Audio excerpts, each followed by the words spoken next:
A very good morning, children. Today we are going to start with the topic kinetic theory of matter in chemistry. Now, what is kinetic particle theory? The kinetic particle theory states that all matter is made up of tiny particles. Those may be atoms or molecules, and these particles are in constant random motion. Now, what are the uses of kinetic particle theory? It describes the three states of matter. It explains the differences in the properties of solids, liquids, and gases. It explains the changes of states. Now, let us move to the postulates of the kinetic theory of matter.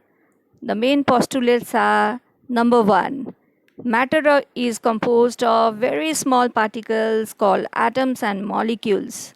Number two, the constituent particles of a kind of matter are identical or same in all respects. Number three, these particles have spaces or gaps between them, which are known as intermolecular spaces. Then, number four, there exists a force of attraction between them, which is also known as intermolecular force of attraction. Number five, particles of matter are always in a state of random motion and possess kinetic energy. Kinetic energy is the energy possessed by a body by virtue of its motion. So, which increases with an increase in temperature and decreases with the decrease in temperature. All substances that can flow are called fluids.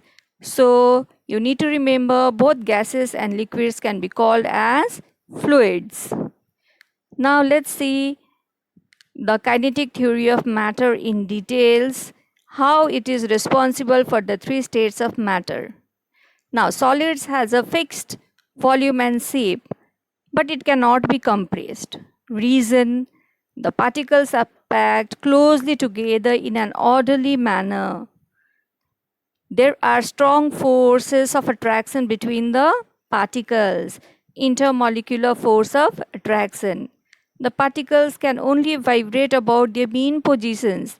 They cannot leave their positions and go. In the case of liquids has fixed volume but does not have fixed shape. Actually, it takes the shape of the container in which it is kept, but it cannot be compressed easily. Why? It is because the particles in a liquid are packed closely together but not in orderly arrangement. They are held together by strong forces of attraction but weaker than that of solid. The particles can vibrate, rotate, and move throughout the liquid. They collide against each other, that means they hit each other. Now, gases, neither they have a fixed shape nor a fixed volume, and we can easily compress the gases. The particles are very far apart from each other and in a random motion, that is the Brownian motion. Weak forces between the particles. The particles can vibrate, rotate, and move freely in all directions. What do is that they collide with each other and also with the walls of the containing vessel in which they are kept. The rate of collision in gases is greater than the rate of collision in a liquid. That's why gases can be compressed easily. Thank you.